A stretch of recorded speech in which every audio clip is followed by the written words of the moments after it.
The Giants of Patagonia. Who were they? What happened to them? And were they real to begin with? The first documented account comes from Magellan's attempt to find a southwestern route to the Spice Islands. According to Antonio Pigafetta, he's Italian, whose sole occupation during Magellan's voyage was to document everything, the Spanish sailors only reached the waist of these giants. The average height of the Europeans at the time was around 5'3", meaning the giants would be over 10 feet tall. And Magellan's expedition wasn't the only one to allegedly meet these Patagonians, as they would henceforth be called. The article I submit to you today comes from November 25th, 1766, published in the Leeds Intelligencer and Yorkshire General Advertiser. An extract from the Hairy Giants, or a description of two islands in the South Sea, called by the names of Benganja and Coma, discovered by Henry Scoten of Haarlem, in a voyage begun January 1669 and finished October 1671. That's the actual name. Google it. On January 1, 1669, we set sail from Amsterdam in the vessel called the Flying Falcon. The design of our voyage being wholly discovery, we made way to the Southern Sea. The 20th of August following, we came to the Straits of Magellan, and on the 26th, we had a sight of Tierra del Fuego, by which we coasted 3 or 4 days, and then left, passing through the Freedom La Mer into the main ocean called Mer del Zur. Freedom just means strait or channel. Freedom. Freedom? Freedoms. But they continued to sail all throughout September and November. They discovered 2 islands, separated by one of these freedoms. About the 18th of November following, we came to the other end of the freedom before discovered, by which we knew it to be an island that we had discovered, and by computation, judged both the islands to be in compass about 300 leagues. We ventured into the freedom. As we passed along, we could discover on the bank people of extraordinary size and hairy. Having sailed about 7 leagues, we discovered a river running eastward up into the first island. Into this river we ventured. We discovered a town. At length, drawing near to it, we espied houses, or rather hills, as they seemed to us by their grass coverings.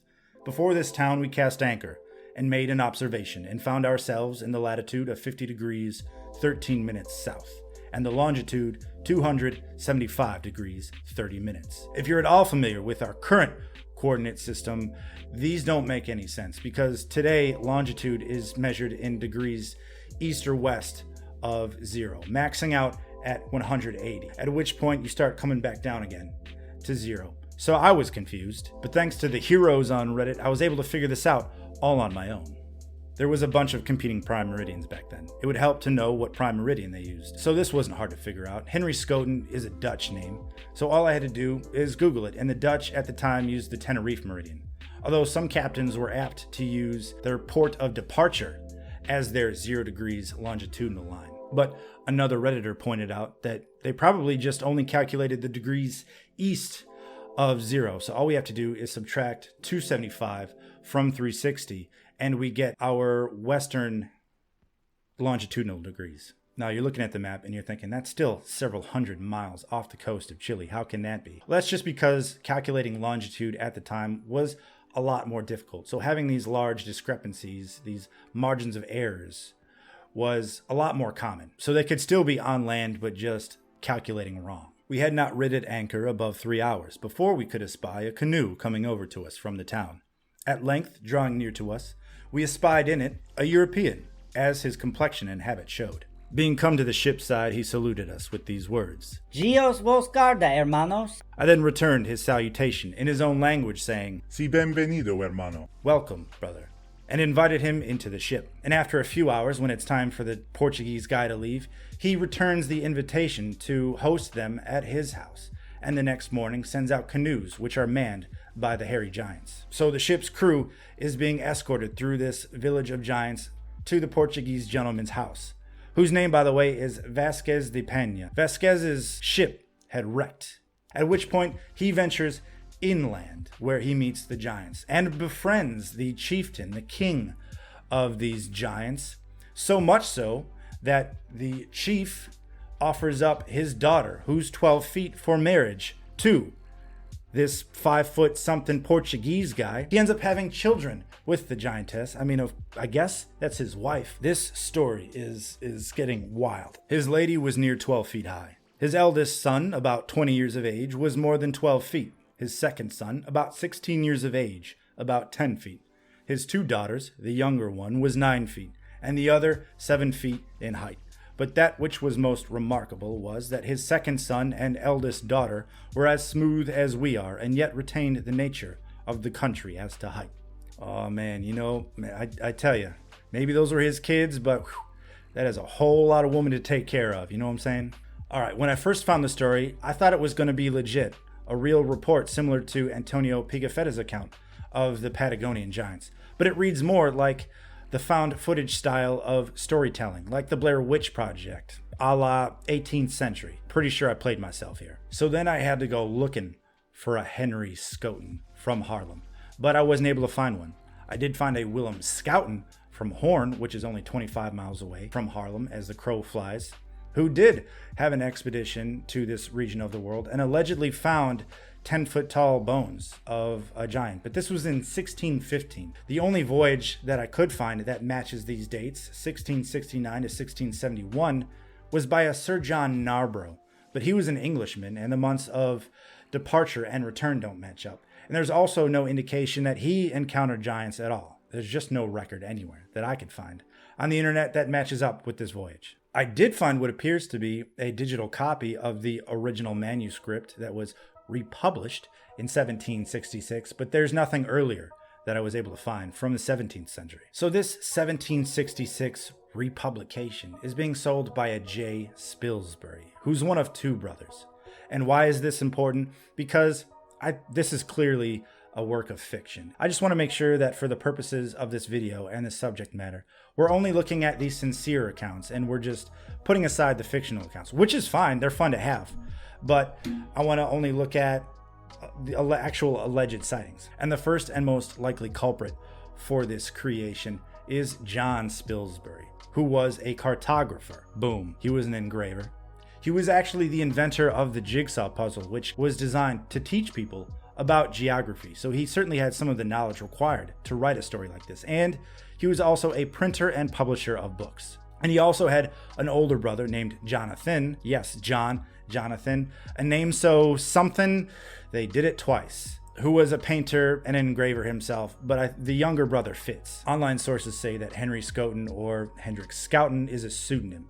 But I'm of the opinion that he is a complete fabrication and that the story altogether is just the amalgamation of other reports from previous expeditions that had been circulating at the time, created by John Spilsbury to sell. It's a mystery no one asked me to solve, but I did it anyway. You're welcome. But that doesn't mean the giants weren't real. So let's go back to Magellan's expedition. Before they even meet the giants, they meet other people in the land of Verzin, aka Brazil, near Cabo Santo Agostinho. And Antonio Pigafetta describes them in pretty good detail. The men and women are proportioned like us, and goes on to describe how they dressed and adorned themselves and some of their customs. And during all this, Pigafetta is also describing some of the wildlife that they encountered.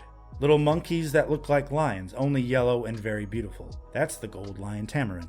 Swine that have their navels on their backs. He's probably talking about the peccary here, and it's actually a gland, but it's an understandable mistake. Next, the expedition encounters geese and sea wolves. Those geese are black and have all their feathers alike, both on body and wings, and they do not fly and live on fish. Their beak is like that of a crow. Penguins. The sea wolves are of various colors and as large as a calf.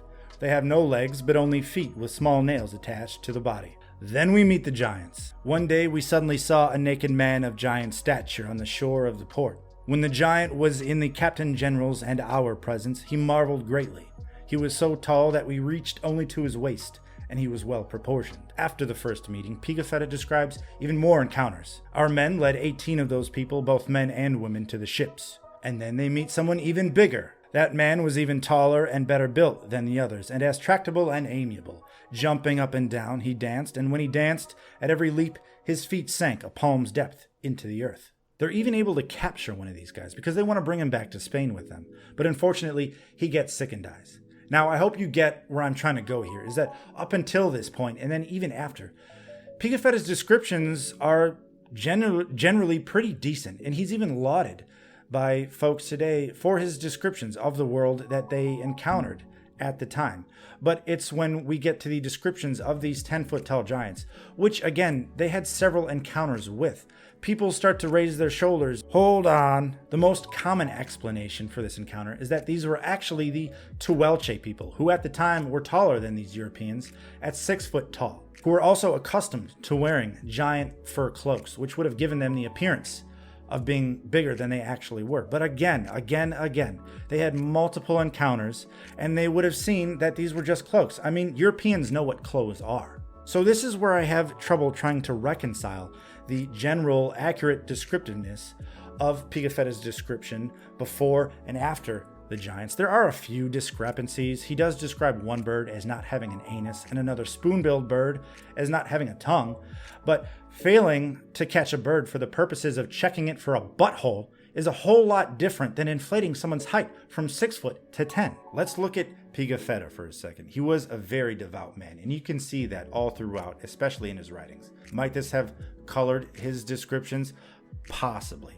But as a member of a Catholic military order, the Knights of Rhodes, he would have seen lying certainly as a sin, and he specifically asked his superior to come on this voyage with Magellan as the sole documentarian. And so he knows full well his work is going to be read, especially by the King of Spain. So any lying or embellishing could easily be called out by asking someone else to come in and verify, were these people 10 feet tall? And if there is any question, then all of a sudden the whole account is thrown into question here. Now, of course, we weren't there, and we can't say for sure. Maybe this is a case of them just wanting to believe the more fantastic tale. That is a possibility. But let me give you a quick list of some of the other expeditions that took place after this that also give accounts of these Patagonian giants. Garcia Joffre de Loisa, who had estimated the height of these giants to be around 11 feet. Sir Francis Drake, an Englishman in 1577, brings their height down to about 7.5 feet. Pedro Sarmiento de Gamboa, Spanish, in 1579, said there were big people, giants. Sir Thomas Cavendish, another Englishman, a gigantic race, as the measure of one of their footmarks was 18 inches long. And I've already mentioned Willem Scoten, whose expedition in 1615 found bones of a 10-foot tall giant, and there are even more to list, which I'll put up on the screen. So where did they go? We already know that large populations were wiped out by disease when the Europeans came to the New World. And if you remember, Magellan's crew had captured one of these guys, which, by the way, not cool, and he had died of disease. And this small tribe, which is what it sounds like here, is that they would have easily been wiped out. I'm just finishing up my edits here, and I'm still confused by this one. From Magellan's expedition down into the late 18th century, there are other accounts of 10 or 9 foot tall giants. And then there are other conflicting accounts that take it down to 6 feet. So who's to be believed? Objectively speaking, all the evidence provided for the Patagonian giants is anecdotal, and to date, there's no physical proof whatsoever. So while my own internal voice is asking, how could Pigafetta be so generally accurate with his descriptions and then be so off about the giants? I'm just confused. So maybe it's my own inexperience in the realm of biology, psychology, human history. In fact, that's probably the most likely reason for my own inability to reconcile the points I made earlier in the video. The best I can do is earmark this subject for further study and review, and then just come back to it later. But anyway, thanks for watching. I hope you enjoyed. Come again. Peace. Hey, I appreciate you watching. If you'd like to see some more of my stuff, check this video out right here. It's pretty good if I do say so myself. Or, if you're into the more narrative style, check him out. He's not so bad either.